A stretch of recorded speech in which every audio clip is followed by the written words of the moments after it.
Lalu seperti apa sistem kelas pada BPJS yang akan digantikan dengan kelas rawat inap standar atau KRIS? Kita akan membahas selengkapnya bersama Direktur Utama BPJS Kesehatan Ali Gufron Mukti.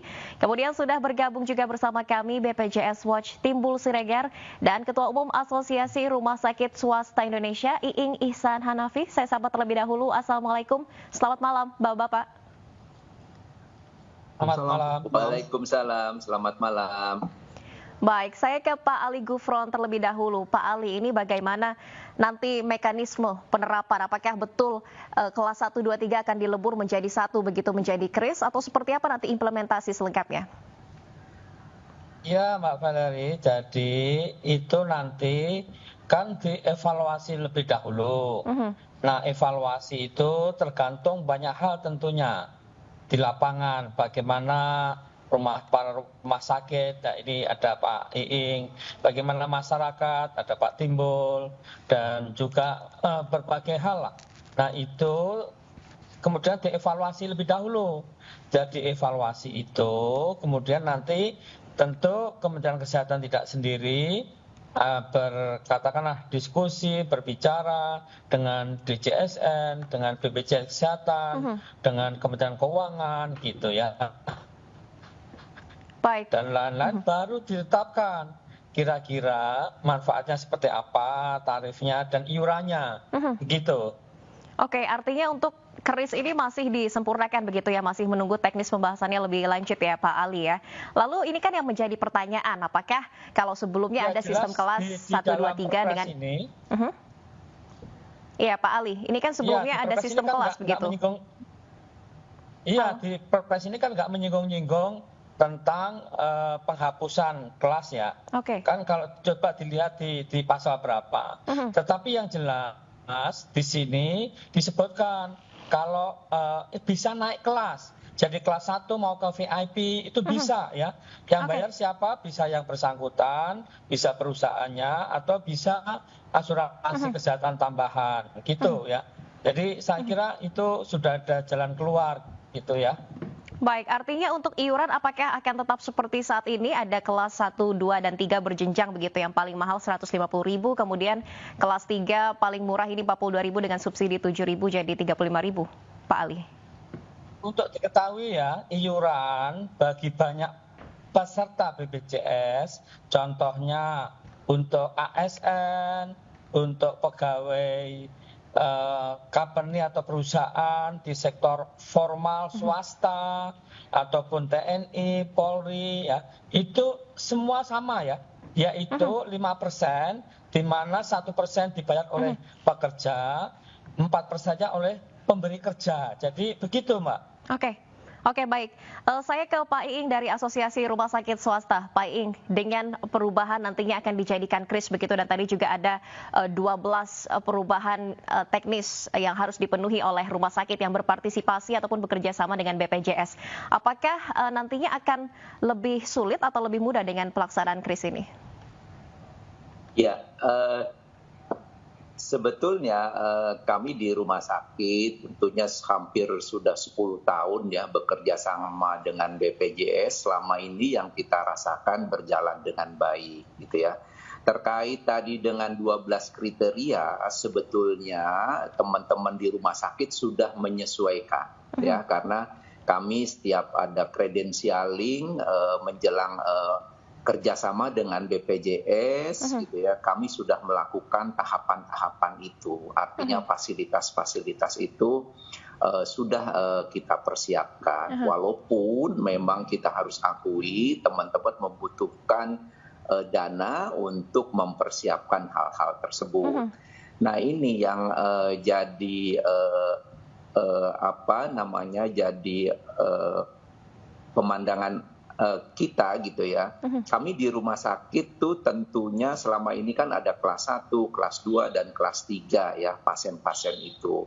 Saya juga tidak tahu kekhawatiran ke depan seperti apa nih. Kalau misalnya pasien yang di kelas 1 biasa 2 tempat tidur, sekarang menjadi 4 tempat tidur, yang dari kelas 2 yang 3 tempat tidur menjadi 4 tempat tidur. Nah ini yang yang kita harus bahas tadi dari Prof. Gufron, kita evaluasi lagi karena masih ada waktu sekitar 1 tahun ke depan. Tentunya mudah-mudahan ini kami asosiasi semua yang terlibat ini bisa ikut dilibatkan untuk menyusun yang dimaksud standar itu seperti apa. Tadi Prof. Gufron menyampaikan bahwa kelas 2, kelas 1 VIP ya tentu tetap ada di rumah sakit ya, nggak mungkin semuanya kita misalnya 4 tempat tidur. Mungkin itu Mbak.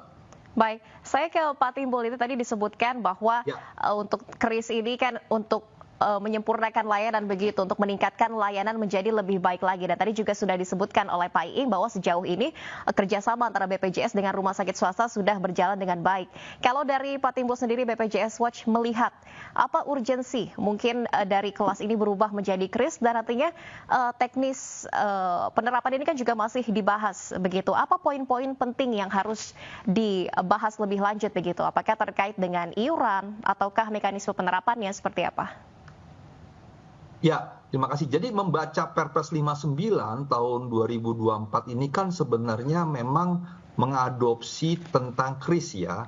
Tapi tentang KRIS-nya itu sendiri belum lengkap. Jadi sebenarnya masyarakat itu membaca Perpres 59 dengan KRIS ini bingung gitu loh. Sekarang diterapkan, ada sekarang ya dari 8 Mei sampai 30 Juni 2025 nanti masih ada kelas 1, kelas 2, kelas 3. Setuju seperti yang disampaikan Pak Dirut tadi, nggak ada penghapusan. Nah, tetapi juga dibuka ruang untuk pelaksanaan KRIS. Nah, ruang pelaksanaan KRIS itu, tapi regulasi yang lainnya belum ada, sehingga masyarakat bingung gitu loh. Apakah memang nanti KRIS yang disampaikan dalam Perpres 59 itu bentuknya bagaimana? Kita juga belum tahu. Nah, jadi saya agak bingung juga membaca Perpres 59 meregulasikan tentang KRIS, tetapi tidak jelas, tidak lengkap gitu. Yang hanya disebutkan itu kriteria yang 12. Nah, itu memang selama ini mungkin sudah, memang sudah dilakukan, dan itu proses-proses yang untuk meningkatkan kualitas mutu layanan. Ya, kita mendukung itu. Tetapi terkait dengan bagaimana KRIS itu dioperasionalkan nanti, ya memang belum jelas, tetapi memang kita mengacu pada narasi yang diwacanakan selama ini oleh pemerintah terkait dengan satu ruang perawatan yang maksimal 4 tempat tidur. Nah, itu yang sejak lama kami terus katakan, dasarnya apa sih untuk membuat satu ruang tempat tidur? Kan sebenarnya kalau Undang-Undang SJSN mengatakan kelas standar, kan tidak mengamanatkan satu ruang perawatan. Bisa saja kan kelas standar itu, kelas 1 itu distandarkan berapa tempat tidur, kelas 2 distandarkan berapa tempat tidur, kelas 3. Nah, sehingga rumah sakit yang selama ini, yang mayoritas ini menggunakan 1, 2, 3, tidak mengalami kesulitan untuk bertransformasi dengan namanya KRIS itu. Kalau sekarang satu ruang perawatan, mohon maaf ya, banyak juga rumah sakit yang mengatakan bagaimana kami merenovasi kelas 1, kelas 2, kelas 3 untuk menjadi satu ruang perawatan maksimal 4 tempat tidur dengan kriteria-kriteria ini. Apakah kami dikasih pinjaman oleh pemerintah dengan tanpa bunga? Apakah pemerintah hanya mengatakan laksanakan ini tanpa intervensi yang positif? Nah, ini kan juga menjadi persoalan bagi rumah sakit. Artinya kembali bahwa pelaksanaan KRIS ini semangatnya untuk memberikan pelayanan yang lebih, ya kami mendukung, dan itu sudah dilakukan. BPJS Kesehatan juga sudah memberikan pelayanan peningkatan kualitas layanan rumah sakit dan sebagainya.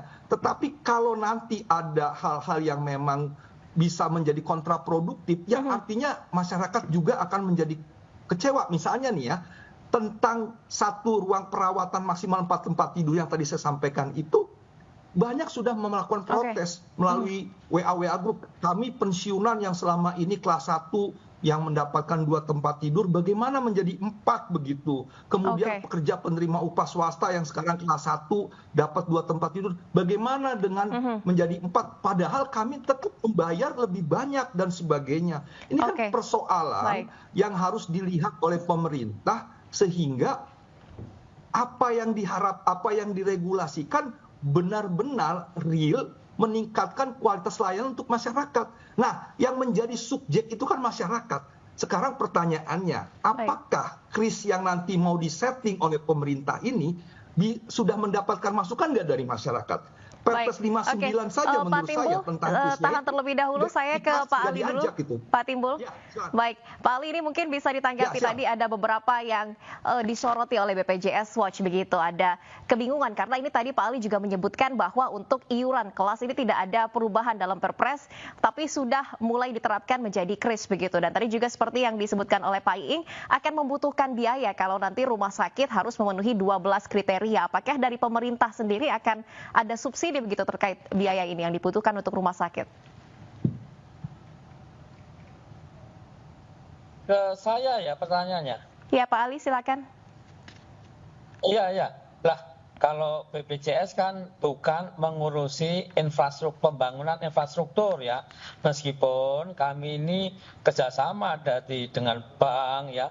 Siapa yang mau pinjam uang di bank gitu, ya kita support segala macam gitu ya. Ada ya. Tetapi BPJS bukan dalam posisi membangun supply side ya. Supply side itu infrastruktur tadi, ruangnya ditambah, duitnya bagaimana, kemudian dokter spesialisnya, pemerataannya bagaimana, kemudian alat-alat kedokterannya, kemudian obatnya itu bukan BPJS ya. Saya kira gitu aja. Terima kasih. Oke, baik.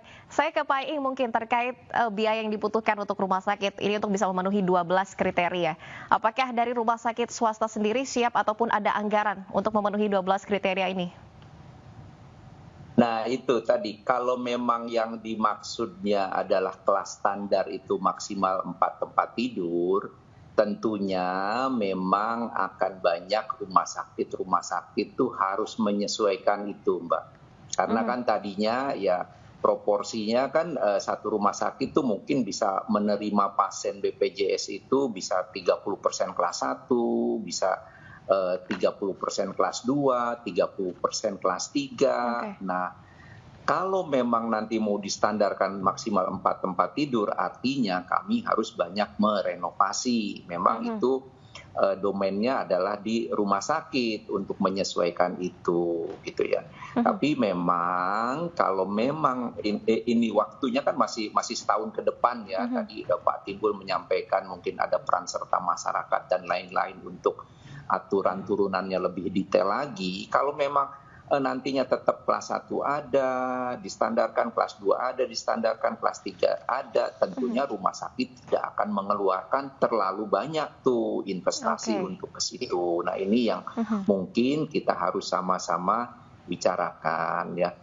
Saya kembali lagi tadi kekhawatiran kami di rumah sakit, karena pastikan komplainnya nanti kan ke rumah sakit. Biasa nanti pasien dengan 2 tempat tidur, sekarang menjadi 4 tempat tidur. Apakah itu sudah sudah diuji coba nih, misalnya gitu ya. Saya khawatir kalau memang pemerintah mengatakan bahwa itu sudah uji coba, saya khawatirnya mungkin yang kelas 1 diterapkan di tempat tidur 2 tempat tidur gitu loh, tapi nggak dicoba misalnya yang kelas 1 2 tempat tidur dicoba di 4 tempat tidur. Saya khawatir juga tuh dengan uji coba seperti itu. Mungkin itu, Mbak. Oke, baik.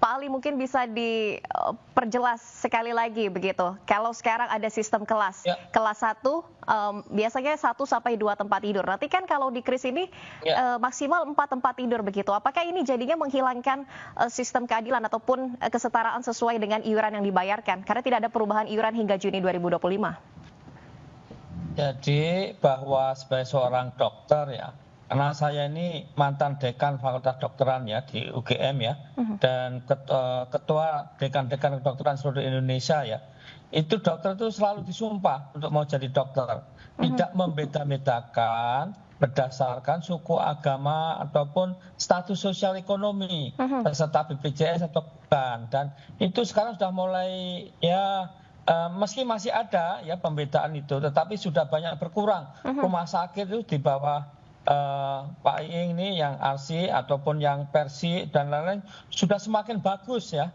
Menurut saya ya, komitmennya semakin tinggi, semakin bagus. Kalau perlu itu justru bagaimana dilancarkan gitu ya. Itu jadi pesan kami kalau bisa itu masyarakat tuh aksesnya jangan dikurangi ya, mutunya dinaikkan kayak gitu. Baik, untuk menghapus kelas begitu untuk kesetaraan, tidak membeda-bedakan pasien. Tanggapannya Pak Timbul? dari BPJS Ya, Watch? jadi memang selama ini ya kami ya sejak 2014 Januari sejak beroperasinya JKN yang mengenai kelas 1, 2, 3 ini sebenarnya nggak ada masalah sebenarnya. Nah, jadi aksesnya lebih banyak karena seluruh kelas itu diabdikan untuk peserta JKN ya. Nah, tentunya kami sih melihat gini, dengan adanya ruang perawatan kelas 1 ruang nanti ya, itu kan konsep gotong royong itu mulai ini ya, dikikis gitu ya. Kan sebenarnya kelas 1, kelas 2, kelas 3 itu kan konsep gotong royong. Yang mampu, yang mendapatkan kelas 1, dia bayar 150.000, lebih mahal.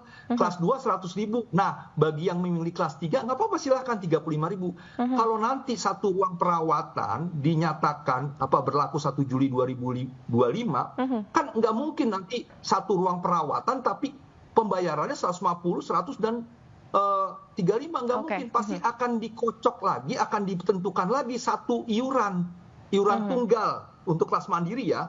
Nah, saya khawatir gini, selain kegotong royongan itu nanti terkikis, yang kelas 1 ke kelas ke iuran baru dan kelas 2 ke iuran baru itu turun. Ke kelas 3 yang naik nih. Pertanyaannya, mereka juga punya daya beli nggak untuk bayar iuran itu? Sehingga kalau mereka nggak mampu nanti ya jadi tidak dilayani lagi. Jadi kris ini berpotensi membuat masyarakat semakin tersisih gitu loh. Tidak bisa dilayani oleh JKN karena mereka tidak mampu membayar iuran. Nah, demikian juga yang tadinya bayar 150 akhirnya turun menjadi sekian, 100 ini kan artinya menurunkan potensi pendapatan iuran JKN.